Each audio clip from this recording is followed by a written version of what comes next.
Hi everyone, it's Alexis with Project Management Made Simple. In this video, I'm going to give you 5 things to consider doing as a new Scrum Master to a team. So the first thing I would suggest doing is to observe. Spend some time observing.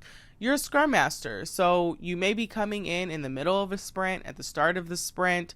And so what you'll want to do here is if there is an existing, especially if there's an existing Scrum Master who you are going to be taking over from, then you'll want to shadow them for hopefully at least 1 sprint. I would say ideally 2 sprints, maybe 3, depending on how long the sprints go on. But ideally having a Scrum Master, just whoever is playing that role, and being able to shadow them for at least 1 sprint is going to be super helpful to you. And so being able to sit there and watch as a silent listener and making sure to make your observations, document things, having side conversations with the Scrum Master so you can understand the mechanics and why certain things are the way that they are, I have found to be very helpful as a Scrum Master when I have onboarded other Scrum Masters who have been my successor, is to use this type of model where they will shadow me for 1 sprint. And then, especially because our sprints for the particular teams I've been working with recently are 3 weeks long. So I've found that them shadowing me for 1 sprint tends to be sufficient. And then after that, I will shadow them for a sprint so that if there is any gaps in knowledge, then I can be there right away to answer those questions. And then there's ongoing support that I will have with them for another week or 2 where I'm answering any questions. And of course, as things arise, then I'll be there to answer questions that they may have. And so the takeaway from this first number 1 point is to be in observation mode. You do not want to go into the team and start picking at things and start trying to make suggestions for improvements. This is the time for which you want to take in and observe and absorb as much information as possible. So number 2, what I would suggest to do is to look at their metrics over time. One metric I would say to look at is their velocity. Look at that over, I'd say maybe 5 to 6 sprints, or just if you even have that information all to the beginning of time, that could be helpful just depending on how long the team has existed. That is going to give you 1 indicator, just 1. It's going to give you 1 indicator and 1 insight into how the team is performing. Meaning, when they are planning their work, are they able to meet their commitments? Now, of course, or maybe not of course, depending on how familiar you are with the velocity metric, but velocity does not give us insight into why. All it tells us is what. It says the number of story points that were planned for and the number that were completed. It does not tell us what has happened or what has been the trend. And so that's where you would have conversations with your Scrum Master. If you have access to old retrospectives where the team has identified issues and identified improvements, that's also going to be super insightful for you to use as an input to observing the team and to onboarding with the team. So that actually brings me to my third point, which is, like I mentioned, to look at past retrospectives.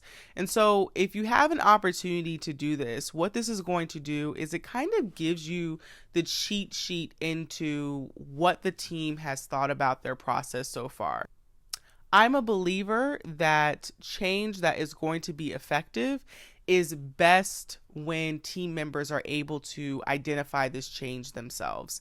And I think this is something that in general is applicable to life, where if we identify a change within ourselves and a solution that we want to arrive at, we are typically probably more likely to adopt that solution than if someone else is trying to impose a change on us.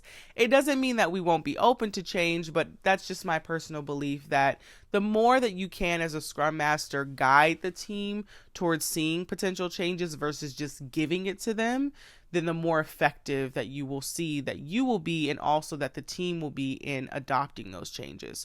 So by looking at the past retrospectives, if you have that insight, you can start to be informed around kind of the mindsets that the team has had around their current process and those things that they're working on in terms of improving. So the next point here is to understand the team's mechanics and their logistics. So what does the team composition look like? If we're in IT, if we're working on a software development team, then more than likely we're going to have designers, developers, a QA team, business analysts, and just anyone who kind of falls within that domain that's needed to deliver on our product or your service that you are delivering. And so you'll want to understand the roles of the individuals in the team.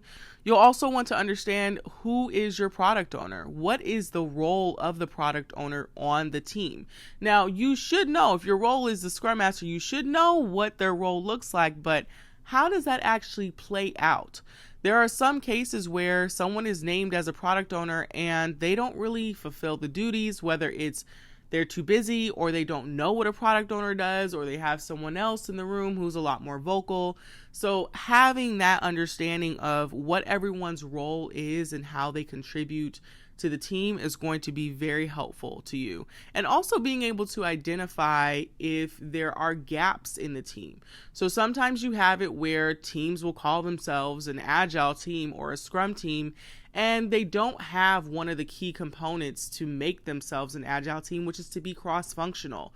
So you might see it where you have a team that only has one skill set, where you have a team of just developers, but there's no testers, but there's no designers. And so in those kinds of situations, you'll want to better understand why that setup exists. And unfortunately, just to be frank about it, sometimes that's not a setup that you can change. That is something that I have mentioned in a previous video of one of the big reasons why I think that some teams are unsuccessful with Agile, or just as kind of a pain point, is when the teams are not cross-functional. Then trying to work in an environment like a Scrum framework causes a lot more issues than it is helpful. And really at that point, you need to change the team composition in order to be more effective. So you'll also want to understand their process. So again, we know as Scrum Masters what Scrum events are to be in place. We know that there's supposed to be the sprint, the daily Scrum, the grooming or refinement, which isn't technically an event that is noted in the Scrum guide at this point, but it is something that I've seen that most of the teams I've worked with use. There's going to be sprint planning, sprint retrospective, as well as the sprint review. And so in each one of these events, as you are observing, you'll also just want to understand what are their ways of working. There's not necessarily one way to effectively implement Scrum. There are things that can be considered anti-patterns, and I have videos where I address that. I will have those linked below. But in any case, there is some nuance here. The Scrum guide is, I believe, 14 pages long, and I believe there's also a line item in there that says, like, hey, while there are rules in here, there are ways of working, of saying, hey, you need to do this at a minimum to consider yourself working in a Scrum team. There are some areas that are gray. And so for those areas that are gray, you'll want to understand, how does the team fill in those gray areas? So for instance, user stories, or how is it that they deliver their work? Do they use user stories? That is something that I've seen has become synonymous with Scrum, but it is not actually in the Scrum guide. User stories are not mentioned in the Scrum guide. Neither are story points. So some of these concepts, you'll want to see how your particular organization and how your team applies them, because it could be slightly or wildly different from how other teams use these concepts. You'll also want to know what it is they deliver. So as a Scrum Master, it can be so easy to focus on the process itself, but it's also important to understand, what do they deliver and to who do they deliver the product or the service to? Ultimately, we're working in this environment because of one of the reasons is to increase business value. And so we want to understand, what does business value look like for who, and for what reason? And finally, I would say to consider sharing your insights and your observations with the team, potentially during the retro. So this is making the assumption that you've done some observation for some time, maybe for a sprint or two. And then once you get to that point, you can take all your information, all the observations you've been making. Hopefully you will have been working closely with a Scrum Master or someone who's been in that capacity before, and talking to them throughout the life cycle of the sprint. But even if, regardless if you have or haven't, being able to summarize that in the retro to share with the team, like, hey, so I've been noticing certain things and I wanted to better understand from you all why certain things are certain ways, like what are the reasons why certain decisions were made, and just better understanding the trade-offs. You really want to come from a curiosity perspective rather than, I'd say, a judgmental perspective. Sometimes it's easy to get tempted to see certain things and to say, that doesn't look quite right, but it can be off-putting for the team if you don't approach them in a particular manner where they can see where you're coming from. And so in those cases, I would advise you to be curious and to ask those questions before you go straight into providing recommendations and suggestions. And also because your priorities may not be their priorities. If you are seeing things that you think are an issue, but the team doesn't see it as an issue, well, that's the first hurdle that you're going to have to face. But even before that, I would say is to focus on the issues that they are identifying and really working closely with them to see what their priorities are in terms of what improvements that they want to work on. This was a video where I shared to you all a couple things to consider doing as a new Scrum Master for a team. My hope is that what you take away from this video is that when you're coming in as a new Scrum Master, you really want to focus on garnering the trust of the team. It's going to be super important in the role that you're in, where you're coaching your team on the Scrum process and their effectiveness, to establish a relationship where they feel they can trust you with sharing things that may not be going so well, and being able to get your insight on your recommendations, as well as being able to come to you with potential improvements that they could see.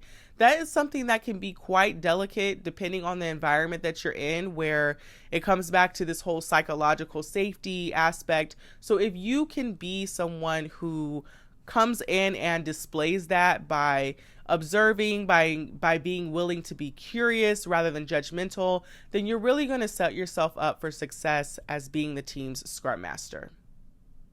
I want to thank you all for watching this video. If you enjoyed it, please do give it a like. Also, please do share this video with anyone that you think may find it helpful. Leave any questions below in the comments, and I will talk to you all in my next video.